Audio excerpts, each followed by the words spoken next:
My name is Anthony Schindler, and you're listening to the Patriot Addiction.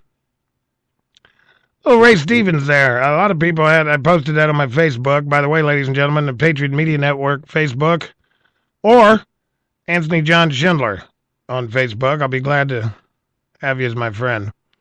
Look us up and like us if you would, please. Also, the PatriotMediaNetwork.com, we have a player in the middle of the page and chat room there. You can hop in if you want. Give us what for. I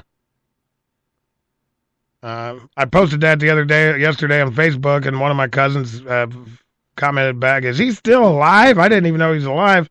Oh, he's still alive, still cranking them out. He did one for Obamacare, too. I'll have to look that one up on YouTube. Play that one for you.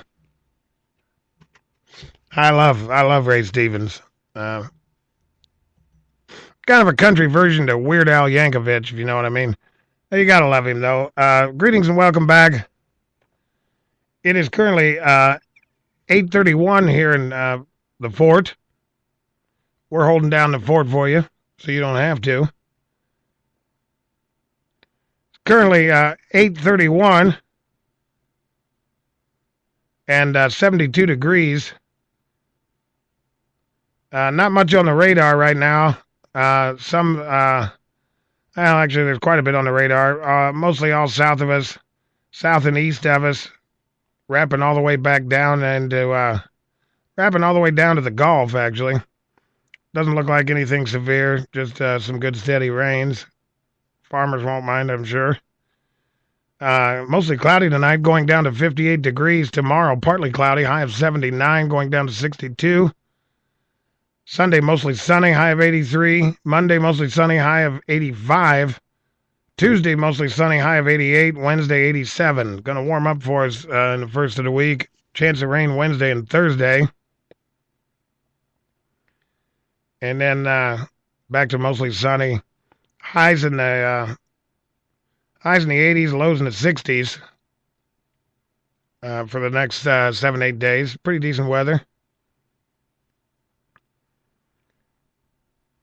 Moving on to our local news.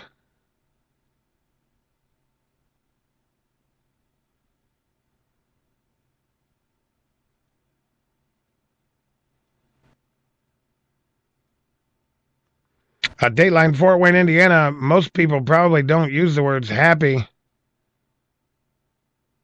or ecstatic after being involved in an accident. Those, however, are both feelings. One man in Fort Wayne said he had after he was the victim of a hit and run last week. Anthony Oliveri, 47, has been riding motorcycles for 30 years. Seemed like any other summer night. I'd just taken off from a light. It was nice, 70-degree night. That night, I just left from the light there and headed down the road. The last thing in my thought process was anything like this. Then it just happened. I remember it happened so fast. He was riding his motorcycle to rallies on Jefferson when police said Prianda Hill hit him with her car. Police said she not only ran over the bike, but also over Oliveri. It happened, and I didn't quite know what was going on for a split second as I grabbed the handlebars as the bike was losing control, and I looked back around my left shoulder. All I see is her tire and the left bumper getting ready to run my face over. Literally, I was inches from that bumper. And I just said to myself, today is the day I die. I shut my eyes and said, if this is the way that God wants to do it, then I guess that is the way we're going to do it. He has a lengthy list of injuries, including road rash, broken ribs.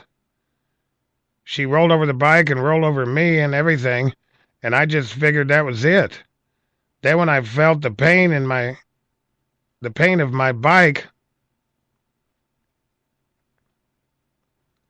of sliding on the back of the road, I was like, wait, I feel pain. That means I'm still alive. I looked up and looked down at my feet. My legs are still connected. When I felt the pain, as funny as it sounds, at that point in time, I was happy because not 10 seconds earlier, I thought I was dead. At that point, I was just ecstatic to be alive. Several retired nurses were first on the scene. He was taken to Lutheran Hospital, said bruises, road rash on his back looked like a heart and angel wings. Oliveri's fiance doesn't think that's any sort of coincidence.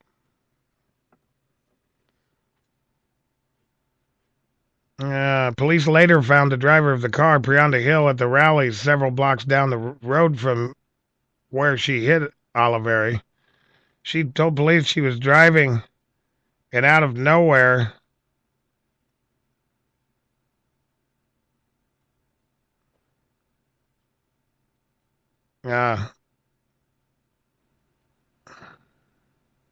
she told police she was driving and out of nowhere God told her that he would take it from here.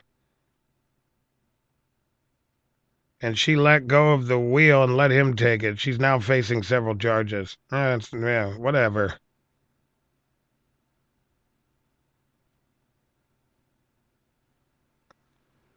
Both Oliveri and his mother said they hope the crash creates more awareness for motorcycles. People stop for squirrels, stop for chipmunks.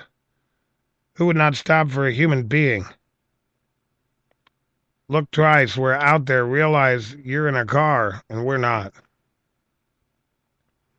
That kind of a bizarre story. Glad he's okay.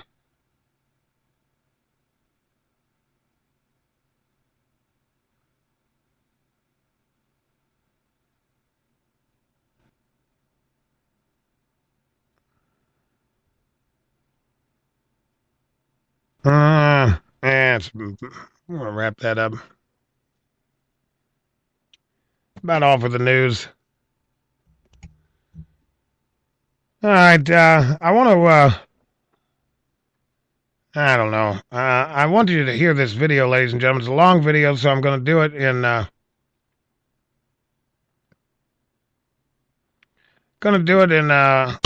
segments.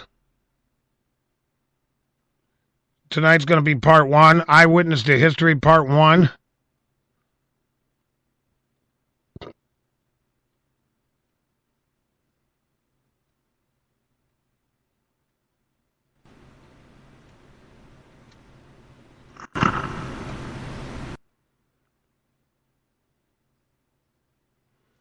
This is a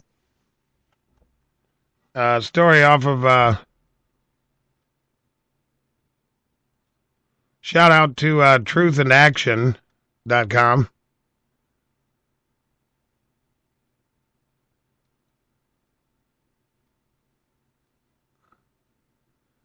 "84-year-old Kitty Weatherman lived through Hitler's reign and has some dire warnings to Americans to not let history repeat itself with Barack Obama."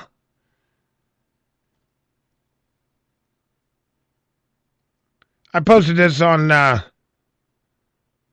Patriot Media Network fan page. If you'd like to go watch the whole video in its entirety, we're going to do it in a four-part series. Kicking it off tonight, Eyewitness History Part 1.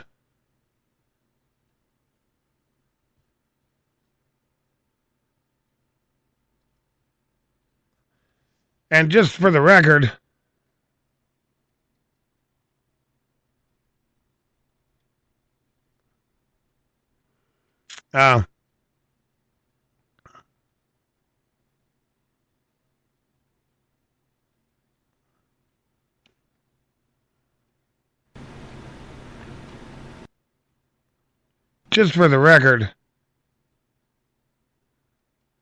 for years I've said what's happening in this country today is exactly what happened to the good people of Germany in the 1930s.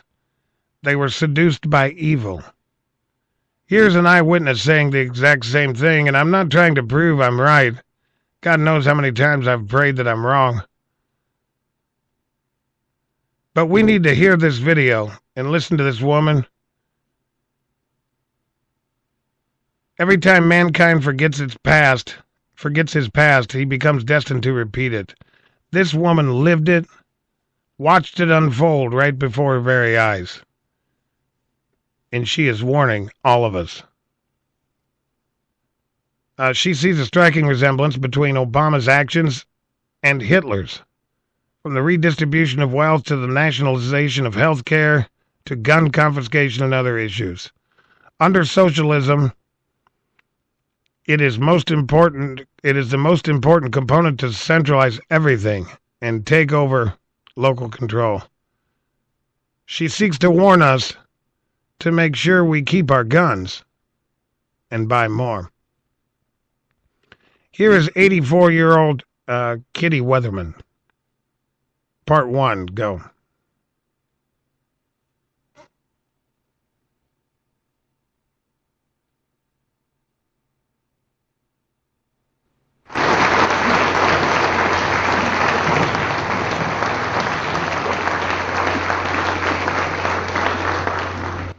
Thank you.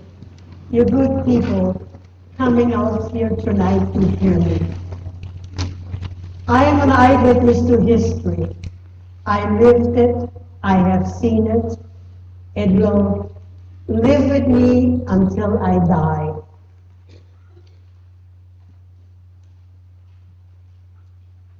In 1938, Austria was in a very deep depression. We had 1/3 of our workforce unemployed. We had 25% inflation, and if you would borrow money from the bank, you paid 25% interest. Farmers were going bankrupt, businesses were going bankrupt, nobody had any money, and we had poverty unbelievable. I remember my mother, who was a very good Christian woman, she had a kettle of soup on her stove every day, and we baked bread, and about 30 people a day were knocking on our door for a bowl of soup and a slice of bread. It's not that they didn't want to work.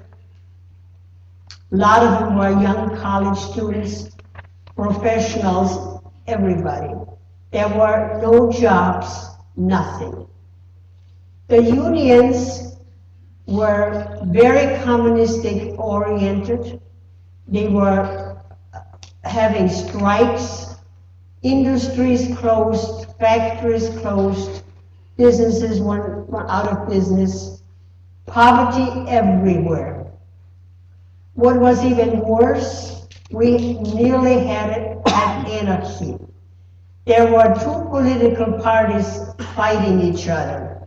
On one side, the National Socialist, Hitler's party, and the other side, the Communist Party, who was getting very strong because they were very, very much with the unions, and street fights and burning down whole blocks of cities. Our police force was totally helpless. They couldn't handle all these fights. So the people of Austria petitioned the government for a plebiscite, an election. And yes, on Palm Sunday, 1938, we elected Hitler by 98% of the vote of the ballot box. Well, when we look to the north, our neighbor, Germany, Hitler ruled there since 1933, and he promised Germany, who they were in the same position as Austria was in 1938. And he promised the people that he would seek employment and they would have a good living standard.